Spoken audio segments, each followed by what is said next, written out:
We are Sophie and Philippe, two professional chefs and experienced regenerative farmers.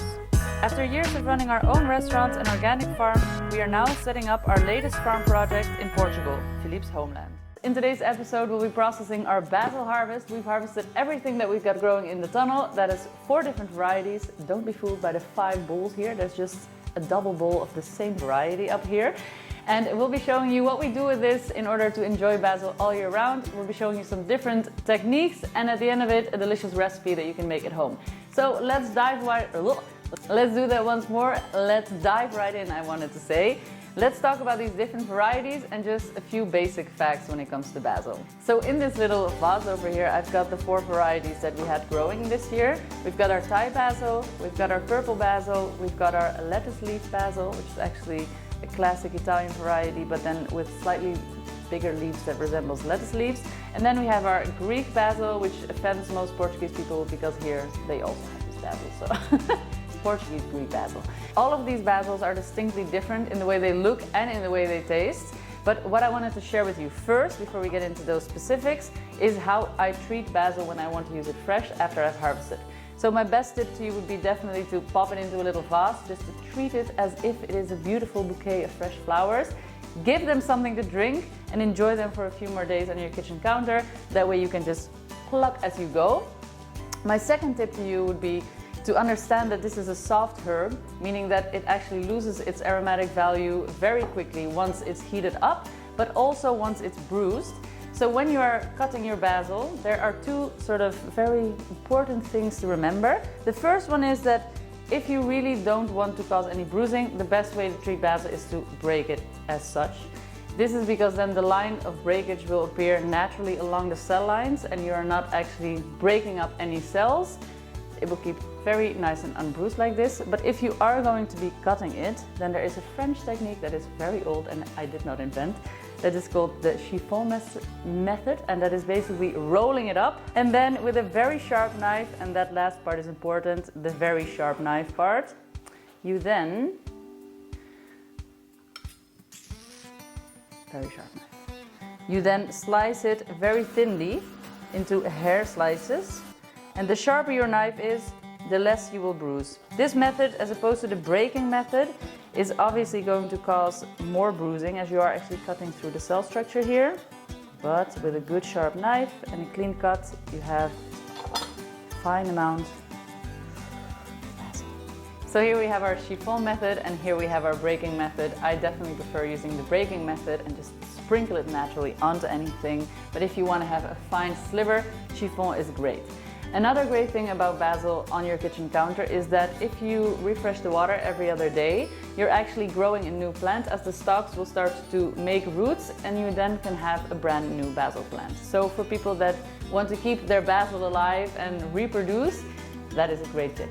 Another way you could store your basil is by wrapping it in cling film and putting it in a fridge. You can store it up to a week like that. This could be a good method if you don't have enough kitchen counter space to be having all your plants sort of around you. And in that case, that's how I would store it. Storing basil in salt is one of the most low-tech ways to preserve basil, and I absolutely love it because it really is very low-tech and simple. So simple, in fact, that I'm a little bit embarrassed sharing this technique with you. So what we'll be doing is, first we'll be picking our salt. It's important here to try to get a salt without any additives in it. So kosher salt, Himalayan salt, sea salt are all good. Table salt, a little bit less so. And we need whole fresh basil leaves. Okay, the last little bit should be topped off with salt as none of the leaves should be popping out. And then we just close it off with a lid as so, and it's ready to go into your pantry in a shaded area. And this will store for up to a year. And what we're doing here is preserving the fresh aromatics of basil, not so much the leaves. As you can tell, there are quite a lot of leaves in here, but you're not going to get rid of a giant harvest like this unless you have hundreds of kilos of salt in your backyard. All right, I'm going to label these and pop these in storage, and then we'll move on to the next recipe. Walnut and basil spread, or dare I call it pesto? So this recipe is great to get rid of a lot of basil leaves, and we're going to be using these locally sourced walnuts. It is sort of a twist on a pesto. We can't really refer to it as pesto as it has no Parmesan cheese, nor does it have any pine nuts inside. I'm going to be making this basil and walnut spread, shall we call it. with both the purple basil as well as the Greek basil, and we're going to be getting rid of the abundance of leaves here.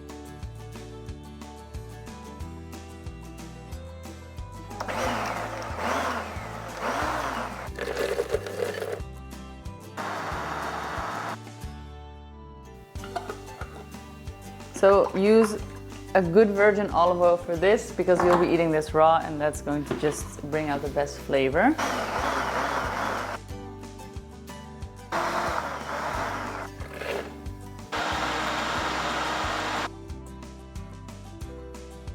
So here we have 2 half-liter jars of pestos. This one is the Greek one and this is the purple one. This one doesn't look particularly appealing, but trust me, it's very delicious. I store these in the fridge and they will keep up to a month there, because the olive oil will set and you can scoop it out like butter. Another thing I like to do, which does take up freezer space, is just to freeze fresh leaves. So I've separated these from the stalks. They're going into the freezer, and whenever I do feel like adding a fresh bit of basil on top of something, I just grab a handful out of the freezer and mix it in.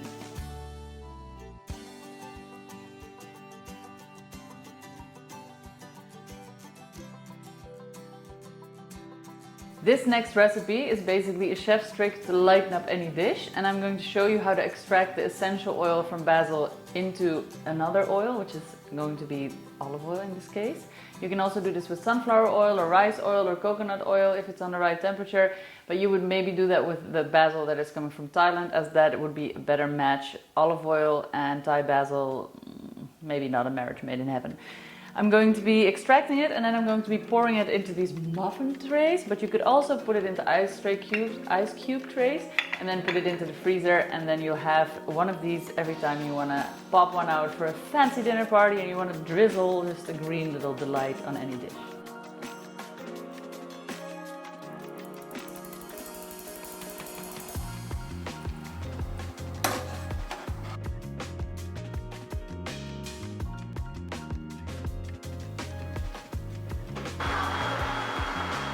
And now we're going to put a little sieve in here, a clean tea towel or cheesecloth, and the oil will slowly come through.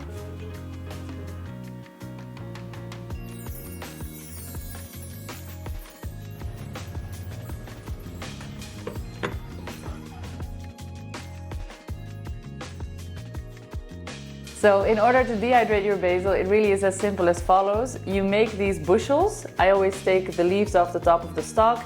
You tie it together with a string very tightly. You put on a little etiquette on which you write the name and the variety and also the date that you started drying. That way you can keep record and you know how fast basil dries in your area in that specific location where you're chosen to do it.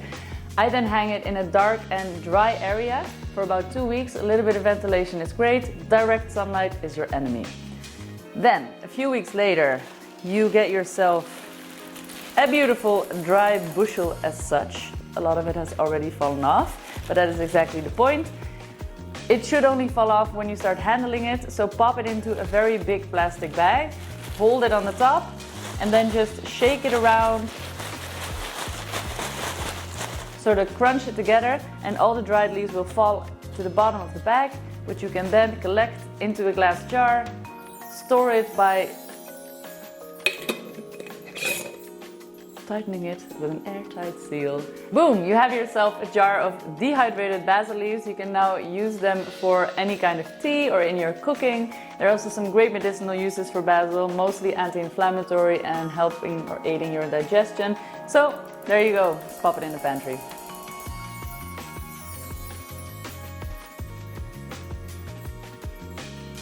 Okay, so we've been exploring a lot of different ways we can store basil, and I'm going to now show you the last one, in which I will get rid of the last batch of all these basil leaves, and that is to make another basil nut puree, this time with almond. And I'll be storing this batch in the freezer in small bags so I can be taking them out through the year and enjoy it fresh.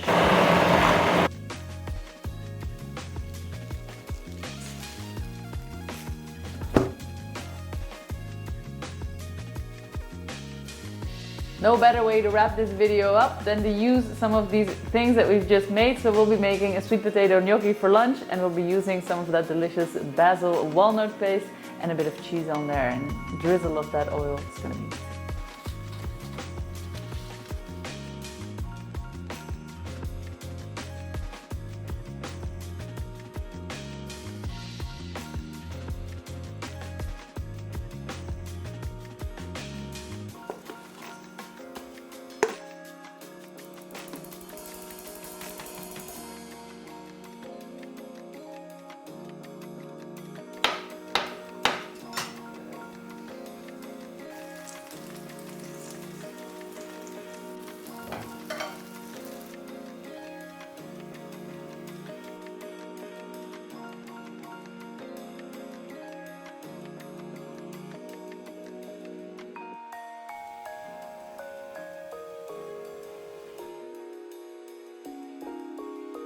And that's it, guys. I hope that you enjoyed this episode. These are our 6 ways of preserving and using basil in our household. If you want to find the full recipes, please check out the link below. I'll leave the full recipe there. And if you find value in our channel, don't forget to hit that subscribe button and give us a thumbs up. It really helps us along. See you on the next one. The Farming Chefs.